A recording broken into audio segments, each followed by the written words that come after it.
Hello everyone, welcome back to my channel Kids Education. In today's video, I am going to explain you the chapter PP goes to the circus back question answer. Video start करने से पहले मैं आप सबसे request करना चाहती हूँ कि आप वीडियो को पूरी ज़रूर देखिएगा। अगर आपको वीडियो से हेल्प मिलती है तो मेरे चैनल को सब्सक्राइब भी करिएगा और वीडियो को लाइक भी ज़रूर करिएगा। So let's start solving the back exercise of this chapter. So number 1 is match the columns to get complete sentences. ठीक है, तो ये वाले में हम लोगों को मैच द कॉलम करनी है। हमने पहले ही चैप्टर को एक्सप्लेनेशन को देख लिया है, तो ये अब हम इजीली सॉल्व कर पाएंगे। ओके।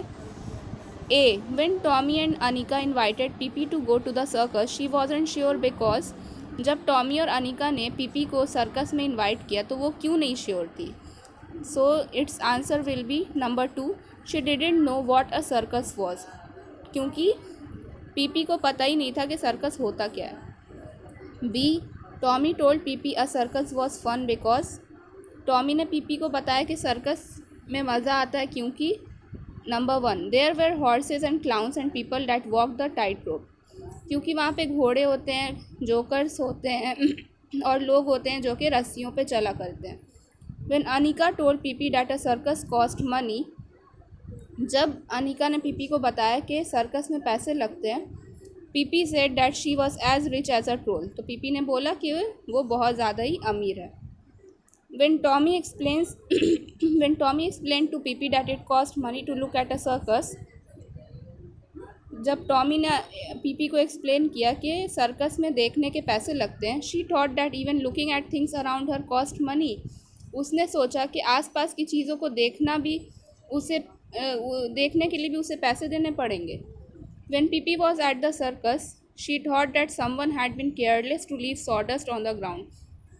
जब पीपी सर्कस में पहुंचती है तो वो ये सोचती है कि किसी ने भूल से यहाँ पर जो है सॉडस्ट ज़मीन पे गिरा दिया है। So this is the end of the match the column. Let's go to the reference to context. Number 2, clutching it tightly in their hands they rushed over to Pippi's. तो इस एक्सट्रैक्ट के reference में क्या क्या questions हैं। Who rushed over to Pippi's, Pippi के पास कौन भाग के जाता है। Tommy and Annika rushed over to Pippi's, Tommy और अनिका जो पीपी के फ्रेंड थे वो दौड़कर उसके पास जाते हैं। व्हाट वेयर दे क्लचिंग, उन्होंने अपने हाथ में क्या दबाया हुआ था। They were clutching the some money given by their father, जो थोड़े से पैसे उनके पापा ने उन्हें दिए थे वही वो अपने हाथ में लेकर आ रहे थे। What word you use to describe how they were feeling, किस वर्ड से हम ये डिस्क्राइब करेंगे कि वो कैसा फील कर रहे थे। I would use the word excited and eager to describe how they were feeling, उनकी फीलिंग को डिस्क्राइब करने के लिए हम कौन सा वर्ड इस्तेमाल करेंगे, एक्साइटेड और ईगर। जैसे अगर हमें कहीं घूमने जाना होता है तो हम सारे बच्चे क्या हो जाते हैं, बहुत ज़्यादा एक्साइटेड, खुश हो जाते हैं। Number 3, on a platform near by the circus band suddenly began to play a thundering march. पास के एक प्लेटफॉर्म में जो सर्कस के बैंड था उसने अचानक से ढोल बजाना शुरू कर दिया। Who had gone to the circus, circus कौन कौन गया था। Pippi Tommy and Annika had gone to the circus, Pippi Tommy और अनिका सर्कस गए थे। वेयर वेयर दे सीटिंग, वो कहाँ बैठे थे। They were sitting on some beautiful red chairs right next to the ring, ring के just बगल में राइट साइड में कुछ खूबसूरत लाल कुर्सियाँ रखी थी, वो उसी पर बैठे हुए थे। What happened as soon as the march started, जैसे ही मार्च शुरू होता है क्या होता है। As soon as the march started the curtain in front of the performers entrance was drawn aside and the ring master in a black frock coat came running in to the ring followed by a coal black horse. On its back stood a beautiful lady dressed in green silk tights. Her name was Miss Carmen Sita. जैसे ही march शुरू होता है तो सामने का जो पर्दा है वो खोला जाता है। पर्दे के हटते ही कौन कौन आते हैं, रिंग मास्टर आता है जिसने एक ब्लैक फ्रॉक कोट पहना हुआ था और इसके अलावा एक काले रंग का घोड़ा आता है और उसके ऊपर कौन बैठा हुआ था, उसकी पीठ पर एक बहुत ही खूबसूरत सी लेडी जिसने हरे रंग के टाइट्स पहने हुए थे, उस लेडी का नाम था मिस कैरमेन सीटा। But the ring master didn't laugh. Who laughed, the audience laughed, कौन हंस रहा था, ऑडियंस हंस रहा था, ऑडियंस हंस रहे थे। Why do you think that the ring master didn't laugh? क्यों आपको ये लगता है कि रिंग मास्टर नहीं हंसा? I think the ring master was angry with the unexpected incident. He was in charge of the total performance. If the performance gets spoiled anyhow, it will be his duty to show cause for that. So he was trying to take control over the situation as quickly as he could. तो question क्या है कि आपको क्या लगता है ring master क्यों नहीं हंसा? तो हमें क्या लगता है रिंग मास्टर इसलिए नहीं हंस रहा था क्योंकि वो काफ़ी गुस्से में था इस तरह के अचानक इस तरह के इंसिडेंट के होने से. वो उस पूरे परफॉर्मेंस का इंचार्ज था, उसी को सारी देख रेख करनी थी और अगर परफॉर्मेंस किसी भी तरह से ख़राब हो जाता तो उसी की जिम्मेदारी बनती थी उसके बाद में उसके लिए जवाब देना. तो उसने यही कोशिश की कि जल्द से जल्द वो सिचुएशन को अपने कंट्रोल में कर ले. What did the ring master do next? Ring master ने इसके बाद क्या किया? Next the ring master turn towards an attendant in a red uniform and made a sign to him to go and stop the horse, on which miss Carmencita held against her will by a little red headed youngster Pippi stood there on the horse back. उसके बाद ring master जो है वो एक attendant की तरफ घूम जाता है जिसने लाल रंग की यूनिफॉर्म पहनी हुई थी और उसे इशारे से कहता है कि तुम जाओ और उस घोड़े को रोको जिस पे मिस कैरमेन सीटा बैठी हुई है पीपी के साथ. Read, reflect and write. So there are question answers also. Number 5, why did Pippi jump on to the horse? Pippi घोड़े पे क्यों कूदती है? Did she realise that she was doing something wrong? Give a reason for your answer. क्या उसे ये पता होता है कि वो कुछ गलत कर रही है? हमें इस बात के लिए रीज़न भी बताना होगा. Pippi wanted to have fun by riding the horse as she has also paid while entering into the circus. She had grown up in the sea. She didn't know much about the life on land. She was innocent.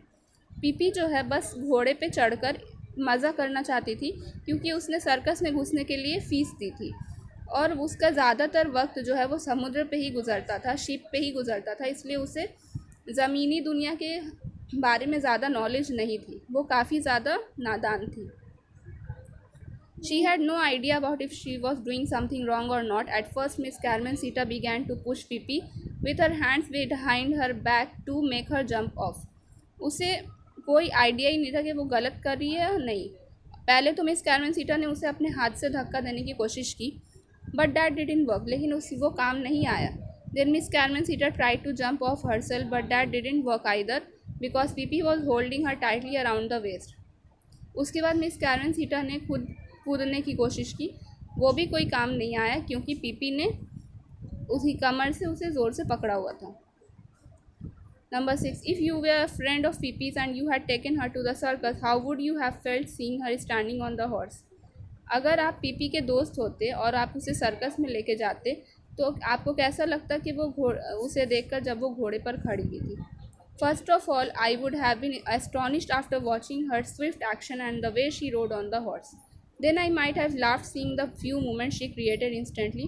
पहले तो मैं काफ़ी हैरान हो जाती ये देखने के बाद कि कितनी आसानी से उसने घोड़े को अपने काबू में कर लिया है, और उसके बाद मैं हंसी होती उस बात से जो उसने आगे किया.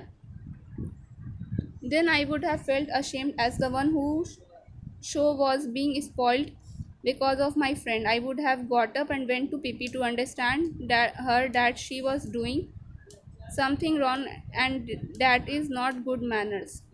तो फिर मुझे शर्म आई होती और मैं ये कभी नहीं चाहती कि शो जो है वो मेरी फ्रेंड की वजह से ख़राब हो. मैं तुरंत उठ गई रहती और पीपी के पास जाके उसे समझाती कि वो गलत कर रही है और ये अच्छे मैनर्स नहीं है. Number 7, why did the guards shrug their shoulders and walk away at the end of the story? Guards ने अपने कंधे झटकाकर क्यों वो स्टोरी के एंड में चले जाते हैं? As the ringmaster asked Pippi to get off the horse and she annoyingly skipped off the horse and went back to her seat, then 2 huge guards came to remove her from the circus. जैसे ही ring master PP को उस घोड़े से उतरने के लिए कहता है तो वो तंग आकर उस घोड़े से उतर जाती है और जो वापस जाके अपनी सीट पे बैठ जाती है. तब 2 बड़े बड़े गार्ड्स आते हैं ताकि उसे वो सर्कस से ही निकाल सके. They took hold and tried to lift her up. They couldn't do it. Pippi sat absolutely still and it was impossible to budge her. Although they tried as hard as they could, at last they shrugged their shoulders and went off. उन्होंने उसे पकड़ा और उसे उठाने की कोशिश की लेकिन वो ऐसा नहीं कर सके. पीपी पूरी तरह से शांत बैठी रही काफ़ी मुश्किल था उसे हटाना, लेकिन उन्होंने जितनी भी कोशिश की आखिर में उन्होंने अपने हाथ झाड़ के वो चले गए। In what way do you think is Pippi different from most children and is what way do you think she is the same as most other children. किस तरह से आपको लगता है कि पीपी बाकी बच्चों से अलग है और किस तरह से ये लगता है कि वो बाकी बच्चों के जैसी भी है। Pippi had grown up at sea. She didn't know much about life on land. She didn't know whether circus was to see or to buy. She was even pronouncing circus as circus. She is a red-headed youngster. She is brave and straightforward. PP जो है वो ज़्यादातर समुद्र पे ही बड़ी हुई। उसे ज़मीनी दुनिया पे कैसे हालात होते हैं, ज़मीन पे कैसे रहा जाता है, उसे नहीं पता था। उसे ये भी नहीं पता था कि सर्कस में देखने के लिए कुछ जाते हैं या वहाँ कुछ ख़रीदने जाते हैं। वो सर्कस को सुरकुस बोल रही थी और उसके बाल जो थे वो रेड कलर के थे। वो काफ़ी ज़्यादा हिम्मत वाली और स्ट्रेट फॉरवर्ड थी, जो उसके दिल में होता था वो कह देती थी। On the other hand, she has also same kind of excitement about going to circus. She is curious to know about all the unknown things which she did not knew. और ये बाकी चीज़ें जो सारे बच्चों में होती है, क्योंकि उसे भी वही एक्साइटमेंट थी सर्कस जाने के लिए और वो हर एक चीज़ के बारे में जान लेना चाहती थी जो उसे नहीं पता था। So this is the end of the back exercise. Please like, share and subscribe to my channel. Thank you.